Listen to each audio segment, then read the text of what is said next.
Hey guys, so I just did a baby name multiples tag and I thought it would be really fun to do this bedtime tag. I got this from obbsandlalas channel. She did this a little bit ago and I just thought it was really cute. So I'm going to do the bedtime tag, and since I have two kids, I'm just going to do both my kids. So here is my bedtime tag. What time do you put your kids to bed? So Connor is 26 months, so a little over 2, and Aubrey is 11 months. And so I put them both to bed at 8 o'clock, that's their bedtime. Does your baby use a pacifier?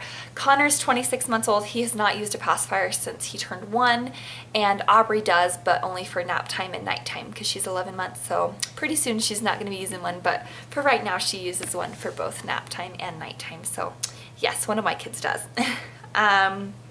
How much time do you put between your kids' last feeding and bedtime? So my kids usually eat dinner at 6 o'clock, and then I give Connor his milk after dinner. So between his bedtime and his last meal would be about an hour and a half because he gets done eating about 6:30 and then he goes to bed at 8. So about an hour and a half for him. And then Aubrey eats her dinner, and then before bed at like 7:30 I'll give her like a sippy cup of milk. So like a half an hour for her, just so then she can sleep through the night. Do you incorporate books or music into bedtime?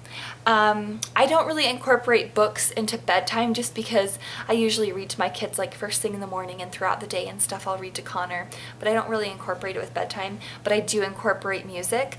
Usually about 15 or 20 minutes before bedtime, I'll pull both kids on the rocking chair with me. When my husband's home, he'll rock with us, and we'll just rock and we'll just sing some songs and just kind of like quiet down, and that's how they know that it's kind of time for bed.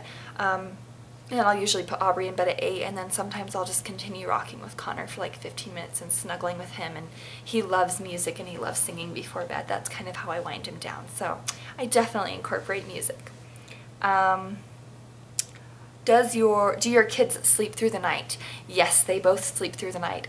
Connor's been sleeping through the night since he was 4 months old, and Aubrey's been sleeping through the night since she's been like 9 months old. So they both sleep through the night from 8 at night to 8 in the morning. So I'm very, very blessed and very thankful for that. What do you call bedtime? I'll usually just say let's go night-night, or it's time for night-night, and that's usually what we call bedtime, is just night-night, and that's how Connor knows it. At what age did you start your bedtime routine? So like I think that this is kind of like any routine. Like I started my nap scheduling routine like when the kids were about 4 or 5 months old. I kind of started trying to have like an actual routine. But honestly, I think I started my bedtime routine even earlier than that. I've been putting my kids to bed since, let's see, Connor was probably like 2 or 3 months old when I started putting him to bed at 8, and Aubrey was probably about 2 or 3 months old when I started putting her to bed at 8. So honestly, probably like 2 or 3 months old, I kind of started trying to put them to bed at 8 just so then I could have some extra time with my husband at night. And then for like nap time routines and stuff, I usually started that like around like 4 months or so. So yeah, around like anywhere from like 3 to 5 months, I kind of started my routine just because I wanted them to really have a good schedule. So definitely like right around the 3 to 5 month range. Is your bath time part of your routine? Yeah, it is. Every other night. I don't bath my kids every single night just because I don't really think it's necessary to bath them every single night.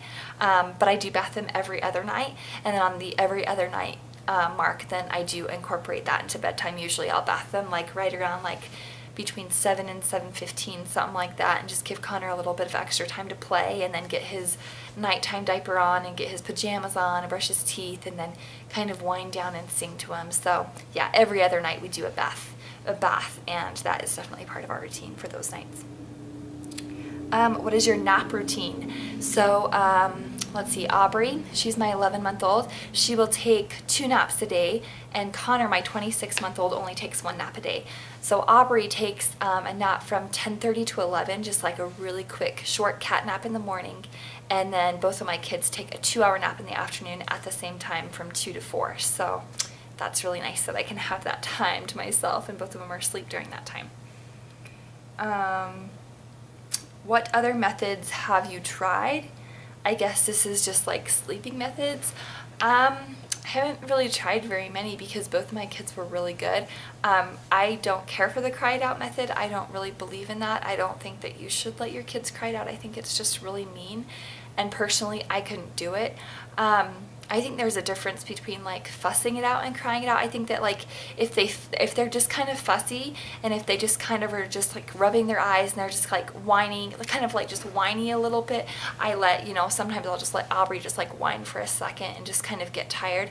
But if she's like sitting there crying, there's no way I'm gonna let her cry it out. And same with Connor. Oh, sorry. Same with Connor. I just don't believe in the cry it out method. I really haven't tried very many. I just kind of, whenever they're crying or whenever they're sad, I'll pick them up and I'll love them and I'll hold them and I'll lay them back down and tell them it's okay. And usually they'll just fall back asleep. You know, I haven't really had any issues with sleep time or nap time. My kids have fortunately been super, super good with that. And so I haven't had to do anything else. But even if my kids weren't very good, I wouldn't let them cry it out because I just don't believe in that. I think it's just a really sad thing. And I think when your kid's just screaming and crying, it's for a reason and you should give them love. So anyway, I haven't really tried any other methods. I've just kind of put them in their bed. And like I said, sometimes Aubrey will kind of just like whine or kind of just fuss just for a second or talk to herself just for a second. But then she'll put herself right to sleep. But if she's crying, I won't let her do that. But yeah, haven't really had a problem with that. So anyway, that was a long answer, but I haven't really tried anything else. I haven't really needed to. Both my kids have been super, super good with nap time and bedtime. So luckily I got pretty blessed with that. So anyway, that was my tag. If you haven't done this, I tag you to do it because I think anybody could do this tag, and as long as you have kids, it's just kind of a fun tag to do. It's kind of fun to learn about other kids' sleep routines and nap routines and all that kind of fun stuff. So if you haven't done it, I tag you, and I will talk to you all later. Bye.